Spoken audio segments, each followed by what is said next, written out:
हरे कृष्णा। श्रीमद् भगवद गीता अध्याय 2 सांख्य योग श्लोक 39वां। एषा ते अभिहिता सांख्ये बुद्धिर्योगे त्वेमां वृणु बुद्धया युक्तो यया पार्थ कर्म बंधन प्रहास्यसि। श्री कृष्ण भगवान अर्जुन से कहते हैं, ये सांख्य योग का वर्णन मैं तुम्हारे लिए कर रहा हूं हे प्रथापुत्र। सुनो, इस प्रकार से अगर तुम कर्म करोगे ना तो कर्म के बंधन से ही खुद को मुक्त कर सकते हो। कर्म के बंधन से खुद को मुक्त कर सकते हो। इसलिए श्री कृष्ण भगवान ने, परम दयालु श्री कृष्ण भगवान ने सांख्य योग का वर्णन किया है। अर्जुन को कुरुक्षेत्र में जहाँ युद्ध की बातें होनी चाहिए थी, वहाँ सांख्य योग का वर्णन हुआ है। अब हम इसे थोड़ा सा विस्तार में समझने का प्रयास करते हैं, अपने जीवन में भी लगाने का प्रयास करते हैं। यह है चैप्टर 2 श्रीमद् भगवद गीता का। इसका नाम ही है सांख्य योग। सांख्य योग मतलब सांख्य, विस्तार से किसी भी चीज़ को समझना, विस्तार से विचार करना। विस्तार मतलब खोल करके एक एक चीज़ के ऊपर विचार करना, सोचना, समझना। योग, योग हम थोड़ी आसान भाषा में समझने का प्रयास करते हैं। योग, जब भी हम योग सुनते हैं तो क्या आता है? लचीलापन। अगर हम योगा की बात करें तो लचीलापन किस चीज़ का दमन करता है? लचीलापन अकड़ का। अगर अकड़ कम होगी तो शरीर में लचीलापन आएगा।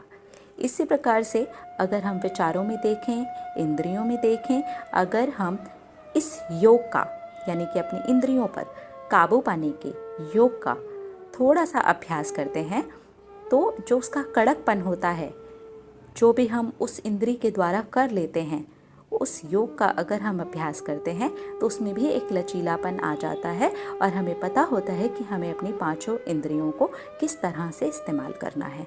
तो ये तो हो गया योग। सांख्य, विस्तार से क्या समझा हमने?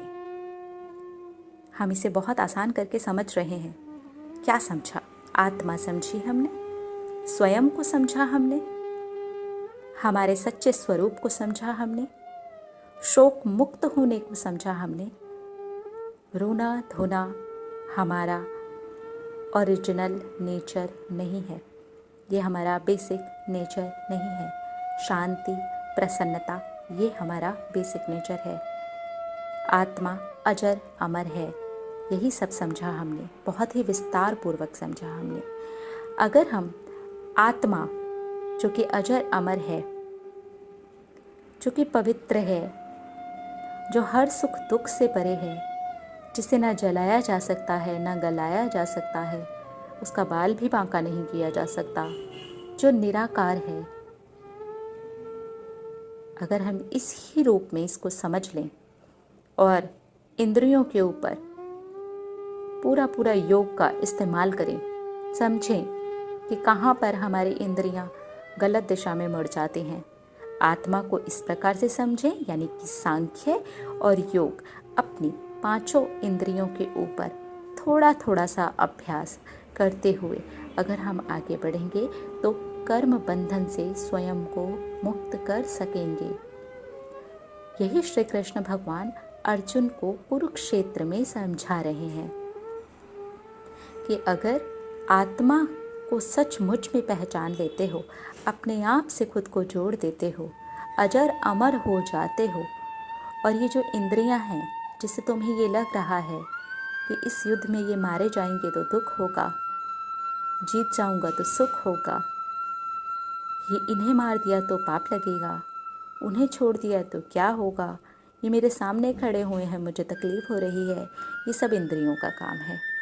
अगर तुम इसे साइड रख देते हो और युद्ध करते हो तो तुम कर्म बंधन से मुक्त हो जाओगे। यहाँ पर हमें सांख्य योग अपनी आत्मा, अपने सच्चे स्वरूप के ऊपर लगाना है और योग अपनी पांचों इंद्रियों के लचीलेपन के ऊपर लगाना है। जो उनकी कठोरता है, जहाँ पर वो बार बार जाती हैं, बहुत ज़्यादा हमें परेशान करती हैं और वो करती हैं मन की चंचलता की वजह से।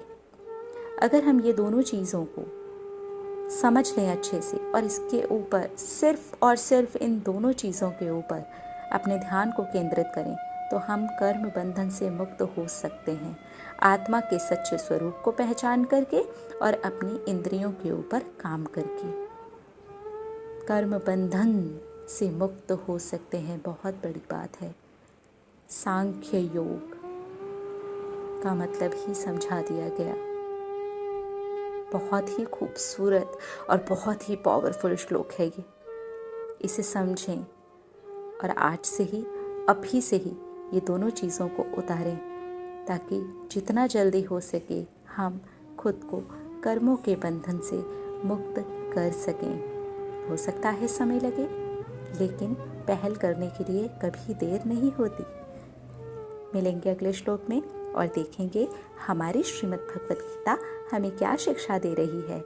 हरे कृष्णा।